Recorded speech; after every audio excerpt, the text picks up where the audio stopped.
Jake, and the channel you're watching, 787 Dude Loves Planes, is all about planes and aviation. In today's video, I'll be going through how much it actually costs to run an airline. Now, this also depends on three main factors, and those three main factors are aircraft, hubs / routes, and employment. So yeah, I'll talk about those three things more in a minute and get to how much it actually cost. But yeah, so let's go ahead and get in the video. Okay, so factor number one is what I said, aircraft. Now, obviously, the smaller the aircraft, the cheaper it costs. The bigger the aircraft, the more expensive it costs. So it depends if you're going for a short haul airline or a long haul airline, or kind of in between. So obviously, if you're running a short haul airline, the chances are your airline is going to be cheaper to run. If you're running a long haul airline, then your airline is probably going to be a lot more expensive to run. Again, because of fuel, employment, and hubs. Number two, hubs. I've said it about 5 times already. Hubs, if you don't know what that means, are where the airline is usually based. Now, it can be the airline itself or different types of planes. So for example, EasyJet's hub is London Gatwick. Ryanair's hub is London Stansted, however you say it. BA and Virgin Atlantic's hub is London Heathrow. So it's normally where the airline's based, and lucky enough for BA, Virgin and EasyJet, they have their own terminal. Well, for Virgin Atlantic they have to share it with Delta because it's like half and half. So half of Delta is Virgin and half of Virgin is Delta. They kind of like mix together, which I think is an alright idea, because it's like the Delta is partially English and partially American. Same with Virgin Atlantic. Anyway, enough on that. That can be in another video. But yeah, so it depends on that, because again, the bigger the hub, the better facility it has and stuff, the more expensive it costs. But for London Stansted, it's quite a small airport. It's got a lot less stands and stuff, so it's gonna be cheaper to go to. That's why normally short haul airlines stay away from the big airports like London Heathrow, France de Gaulle, Orlando, and many other different airports around the world.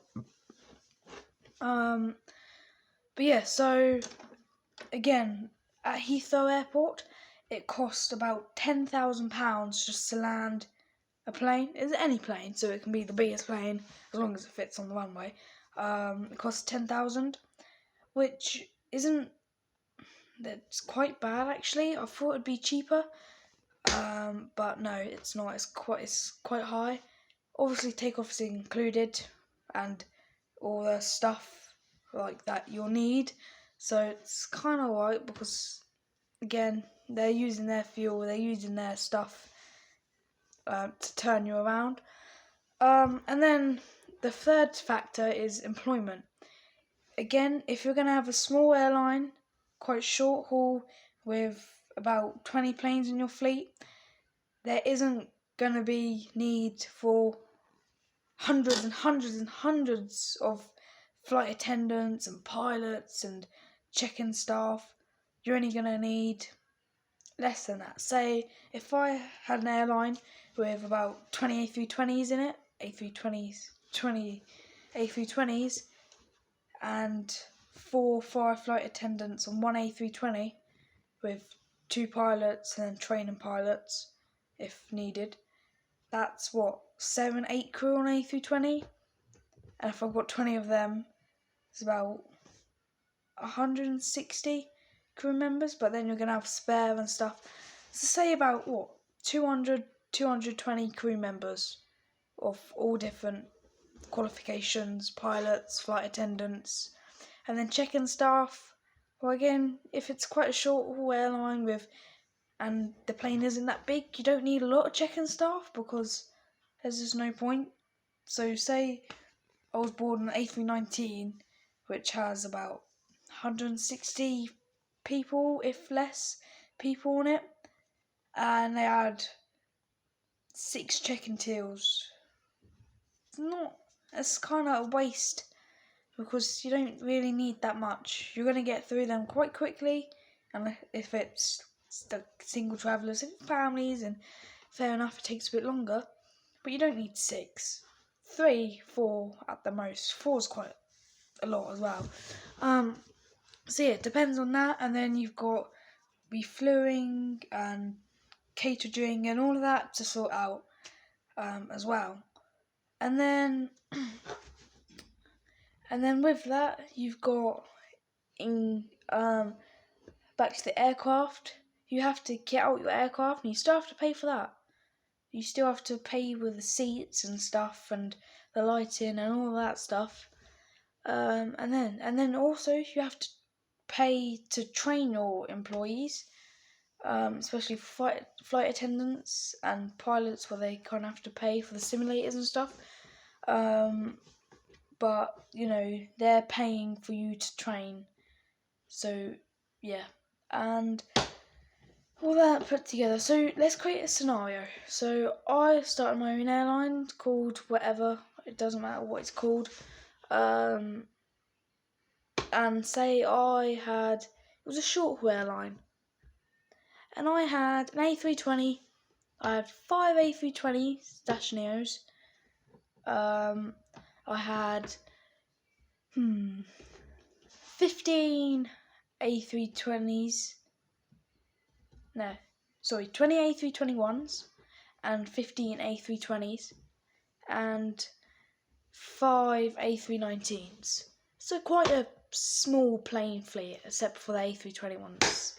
Not the biggest plane, but it's regular size.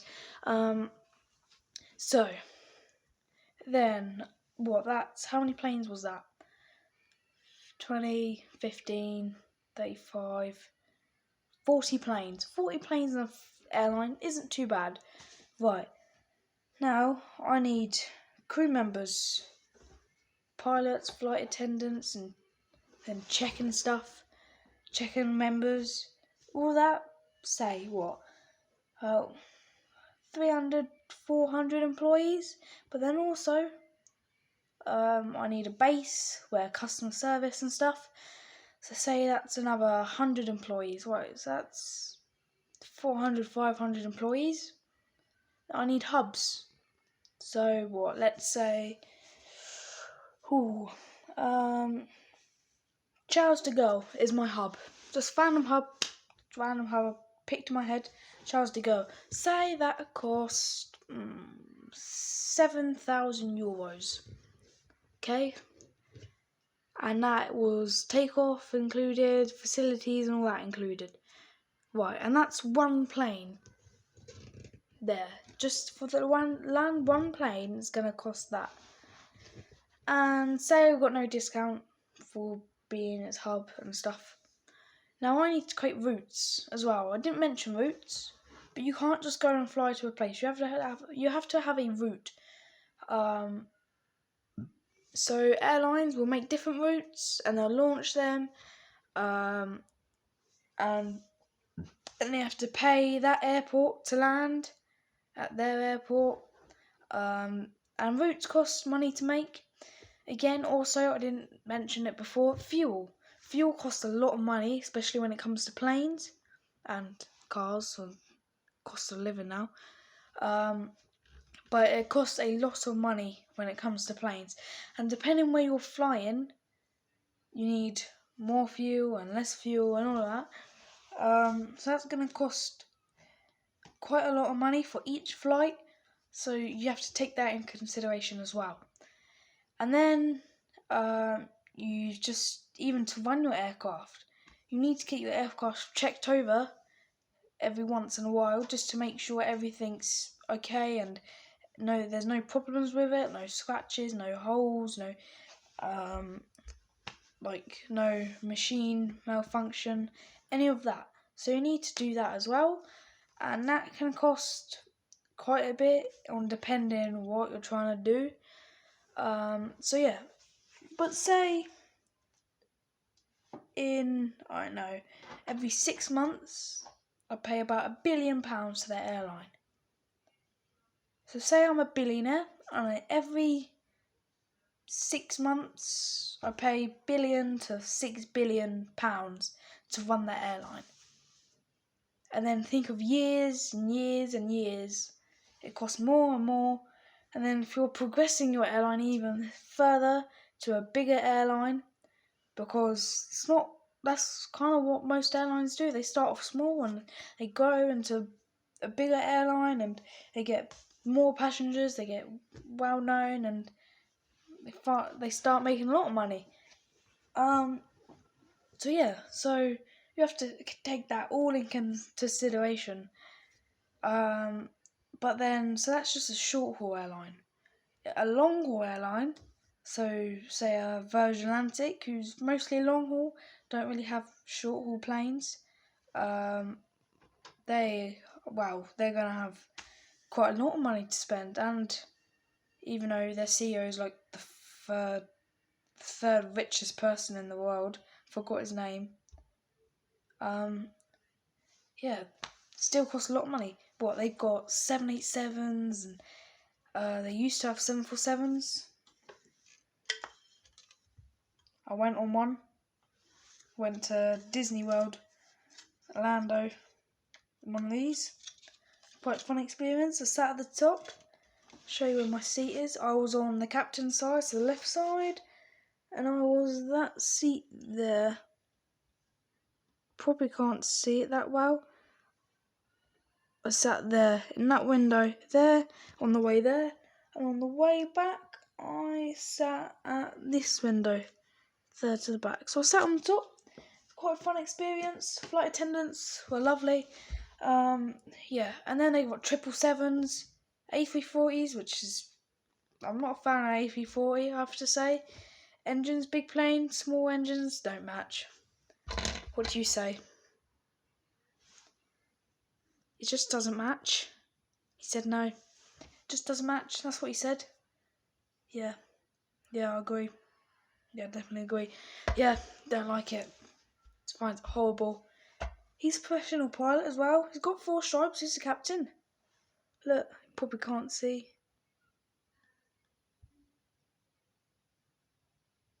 Now I won't focus. He's got 4 stripes. He's a captain, right? So yeah, it's going to cost a lot of money either way. Short haul, long haul airline. So I hope you understand the factors of having your own airline. I mean, it's not like a go start your own airline kind of thing. It takes a lot longer just to go, you know what, I'm going to start my own airline. Wow, if you're Elon Musk, probably a bit easy. Richest person in the world. What a title though, what a title. But yeah, it's quite hard to do as well, because like, how are you gonna advertise your airline with all these other big airlines around the world? You know, so you have to make your ground and stand for it.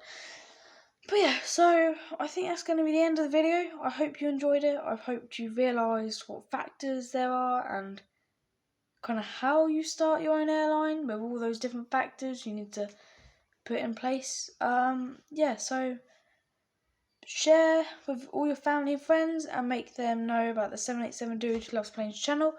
Again, I'm trying to get to 50 subscribers to the end of the year, so if you could subscribe, it would mean a lot to me and the channel.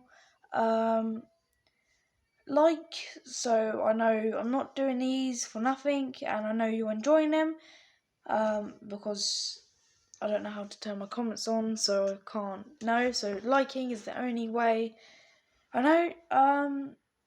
So I mean, it's quite dark outside. I am filming it in quite nighty time. So yeah, hope you enjoy the rest of your day, or for me, night. And yeah, see you in the next video. And the next video, it's either going to be next video or the video after next, I'm not sure. I am going to be going on a simulator, plane simulator.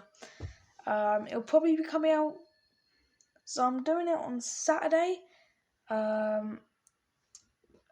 but it'll probably come out Sunday or Monday, so I hope you look forward to that. I'm looking forward to it. It's going to be, I've never done a simulator before, like one of those little ones that move around. Well, I think it's static, which means it's stand still, but it's still going to be crazy with all the buttons and controls and stuff. I'm looking forward to it.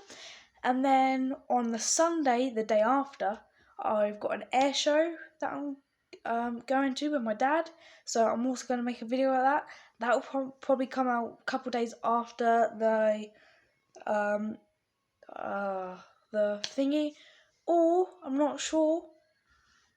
I could keep it as a yearly special, but I'm thinking about going plane sporting, so I think that could be a yearly special. So I've got some really good videos coming up in the next week or two, so I hope you enjoy them.